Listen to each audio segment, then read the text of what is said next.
Hello, ladies and gentlemen. It's Mike here at Gamefromscratch, and the restructuring at Unity continues. Now, if you do not know, Unity have had a bad year. It goes back to when they did their awful runtime fee, and the fallout from that just continues to happen. First off, CEO John Riccitiello is gone. October 9th, he left the company, and I think there was much rejoicing for the most part. So getting rid of John was a positive first step. After that, we had a new person come in, and one of the first things that they decided to do, so this is the new interim CEO, Jim Whitehurst, is he got rid of Weta Digital. Now, that one kind of sucked, just on the level that, first off, they paid $1.6 billion for Weta Digital, and then they just shut it down. So they didn't sell the company or get any assets back from that one, and a bunch of people got laid off. In fact, 3.8% of Unity's workforce got let go in that move. Today's news is much kinder than that, thankfully. And then on top of that, they announced on January the 9th some massive layoffs. Like, we're talking like a quarter of the company, or 1,800 employees, were let go. So some of that was like duplication from when they merged with IronSource. Some of it was just like tightening the belt across the board. A lot of great people I know that were at Unity are no longer at Unity. So those were some pretty big cuts that they did at that point in time. Now, one good thing that did come about those cuts was that the IronSource people are now leaving Unity. Now, IronSource is a mobile analytics company that they merged with back about 2 years ago when both companies were kind of having trouble. It doesn't seem to have been a solution to anything. In fact, it seems to have been the source of many of the problems.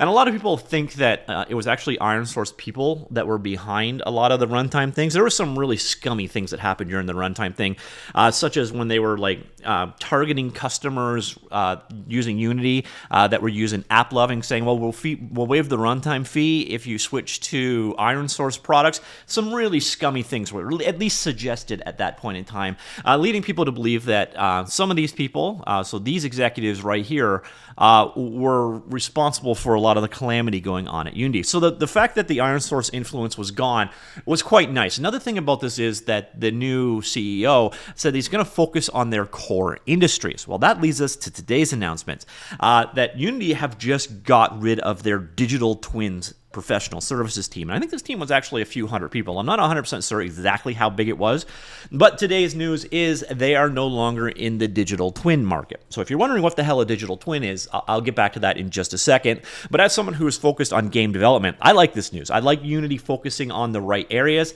So what they've done is basically they've sold their digital twins professional services arm to a company called Capgemini or Gemini. I've never experienced them. They seem to be a fairly large French IT company. So they're a professional services company for sure. They have IT divisions. One of the areas they worked was in the world of digital twin. So now they're picking up the team from Unity. Now, I have no idea what amount of money was involved here, but the good thing here is that they're not going to be layoffs of it. People from the Unity team are now going to work for Capgemini.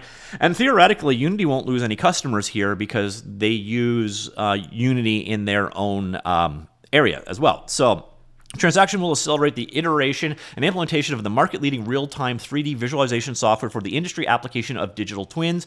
It will allow end users to envision, understand, and interact with physical systems, a key enabler for intelligent industry. This deal is expected to close in the second quarter of 2024. Unity's digital twins professional services team has worked with many companies over the past 5 years to develop real-time 3D solutions to drive business results. As more and more enterprises seek to combine the physical and digital worlds, clients are looking for real-time 3D software capabilities coupled with business transformation, design, and engineering expertise to realize value from industrial application of digital twins at scale. Today's agreement will extend the reach and scale of Unity software through Capgemini, allowing more organizations to push the boundaries of this technology through the acceleration, adoption, and application of real-time 3D to build and scale immersive experiences. So first, we got a comment from the CEO of Capgemini. Unity's real-time 3D technology is an unequivocal industry standard for visualization across platforms and devices. Not sure about that one. I'm really not sure about that one, to be honest. I would say that Unreal is the market leader here, but especially because it's got dedicated products in this space and has for quite a while. So as such, it is a key component that will impact the value chain of intelligent products from R&D to manufacturing operations and services.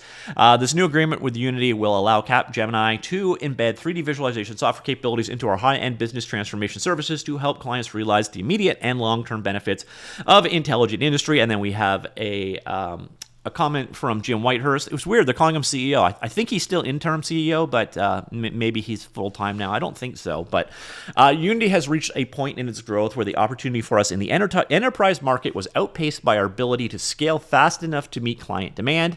With its scale and breadth of service, from design and engineering to business transformation and data expertise, Capgemini is well placed to unleash the full potential of Unity technology for enterprise clients across industries with specific use cases.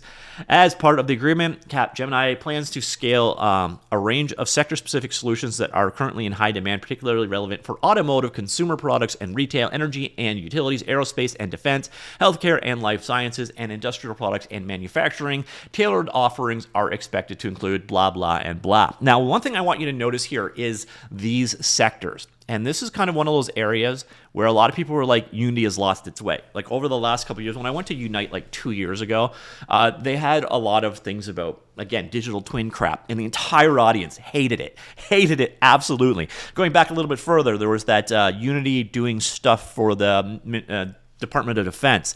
Wasn't exactly popular either. Well, this is that division, I think. So you're going to see them moving out of those segments and instead focusing on technology. So this is definitely one of those areas that a lot of people have been like kind of hoping for with Unity. So this is their digital twin section right now. So it's literally digital twin basically is just a reference to recreating something in a digital world. So it could be scanning it and then recreating a new version of it, whatever. And they had a large team to do it.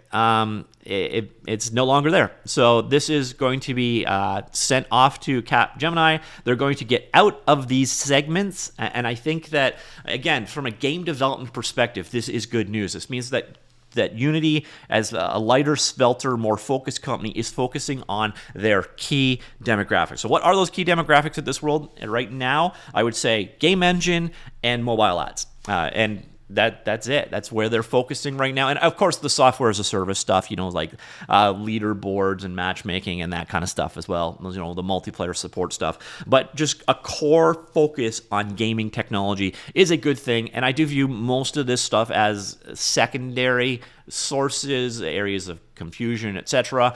So I like this focus. And what I really do like about this announcement is because of the way that this is being done, Capgemini is going to be taking over the team. So it's the professional services arm of Unity. Is this guy going to have a new employer going forward? So let me know what you think. I think it's good news because it's just going to put Unity focusing on the things that Unity should be focusing on, which is this category right here. And less so this category right here. So this part, let's get away from it and focus more on this part. And yeah, I think most, at least game developers, will be happy to hear about this. But does this impact you in some ways? Do you work with digital twin stuff? Is this going to have a tangible impact on your life? Or what do you think of the way that Unity has been focusing since Jim Whitehall took over as a CEO? I basically, honestly, I don't like to hear about the big layoffs, of course, but this seems like a good focused announcement, at least from a game developer perspective. But I'd love your opinion. Let me know. Comments down below, and I'll talk to you all later.